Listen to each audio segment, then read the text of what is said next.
Hi my YouTube fam. तो आज का टाइटल और थंबनेल देख के आपने समझ ही लिया होगा कि आज की जो वीडियो है वो किस टॉपिक पर हमारी होने वाली है। तो आज की वीडियो में मैं आपके साथ शेयर करने वाली हूँ माय थर्ड प्रेगनेंसी, किस तरीके से मैंने कंसीव किया और क्या क्या कॉम्प्लिकेशंस मेरी प्रेगनेंसी में आए। तो जैसे कि आपको पता है सेकंड बेबी मेरा मतलब I lose my second baby. तो उसके बाद अभी लगभग उसको 2.5 साल हो गए हैं, 2.5 से पौने 3 साल। तो उसके बाद फिर मैंने मतलब we did not plan anything actually, तो इट हैपेंड। तो जब ये हुआ मतलब हमें पता ही नहीं था कि मतलब मुझे भी नहीं पता था कि आई एम प्रेग्नेंट। तो जब पीरियड मिस हुए तो फिर मैंने चेक किया तो पता चला कि यस आई एम प्रेग्नेंट। तो फिर हमने सोचा कि ठीक है, भगवान ने अगर ये मौका हमें दोबारा से दिया है माँ बाप बनने का, तो हमें इसको ऐसे नहीं गंवाना चाहिए। मतलब हमें इसको करना चाहिए, मतलब आगे कंटिन्यू करना चाहिए। सबसे पहले तो मैंने घर पे चेक किया। मैंने कल आप लोगों के साथ एक रील शेयर की थी, तो उसमें वो रील तब की ही है जब मैंने चेक किया था।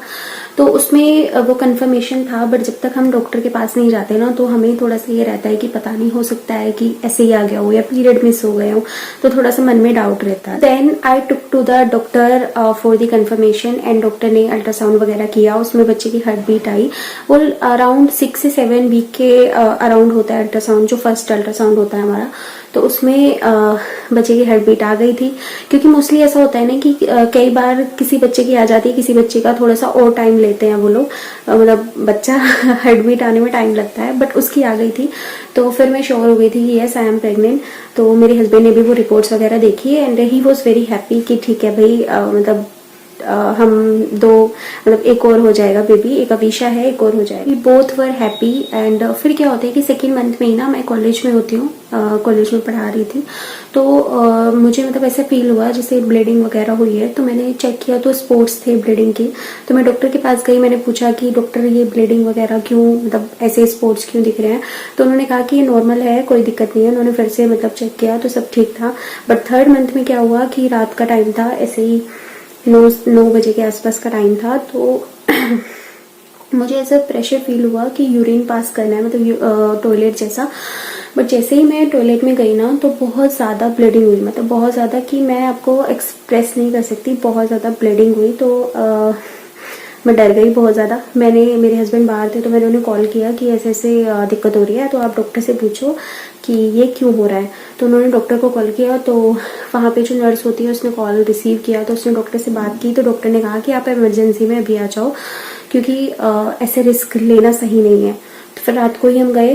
रात को गए तो वहाँ पे डॉक्टर ने सारी चीज़ें चेक की। तो उन्होंने कहा कि अभी सब कुछ ठीक है, बट तुम्हें टोटली बेड रेस्ट रहना है, मतलब एटलीस्ट 15 दिन तो बिल्कुल ही तुम्हें हिलना डुलना भी नहीं है, बिल्कुल बेड रेस्ट पे जाओ। तो फिर मैंने कॉलेज से ऑफ लिया और थोड़े दिन बेड रेस्ट किया, फिर से कॉलेज ज्वाइन किया। बट मुझे ना बहुत ज़्यादा प्रॉब्लम्स आने लगी, तो फिर मैंने कोई मतलब अपने कॉलेज से क्विट कर दिया। क्योंकि पहले भाई फैमिली है, पहले बच्चा है, बाद में सब चीज़ें हैं, जॉब वगैरह चलती रहेगी, पूरी लाइफ हमें जॉब भी करनी है ना। पहले फैमिली अपनी कंप्लीट हो जाए।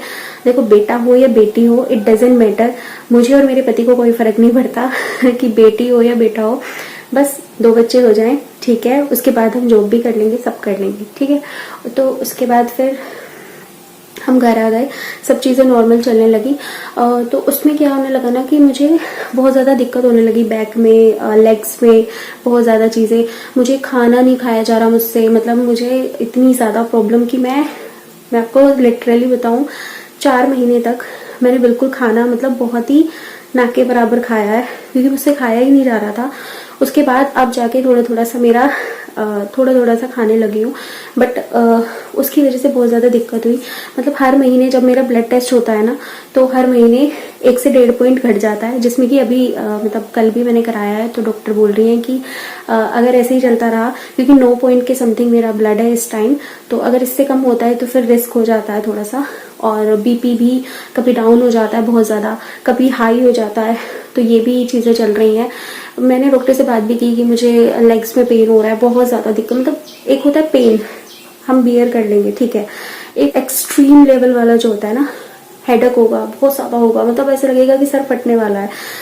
चक्कर आते रहेंगे। तो मैंने सारी चीज़ें डिस्कस की, तो उन्होंने बहुत सारी टेबलेट्स लिखी, बहुत सारे सप्लीमेंट्स लिखे हैं, तो अभी वो लूँगी। और मैं दूध वगैरह नहीं पी पा रही हूँ क्योंकि मुझे मतलब मैं देख के भी मतलब वोमिटिंग जैसा फील होता है। तो वो सब भी ट्राई करूंगी कि अगर मैं दूध डायरेक्टली नहीं ले पा रही हूँ, डॉक्टर ने भी यही बोला, तो इनडायरेक्टली आप ले लो, मतलब किसी भी चीज़ में करके, या पनीर, दूध, दही कुछ भी ले लो अगर दूध नहीं ले पा रहे हो तो वो शुरू करूंगी। और या तो ये थी मेरी जर्नी। अभी सेकंड ट्राइमेस्टर है, अभी बहुत सारा टाइम बाकी है।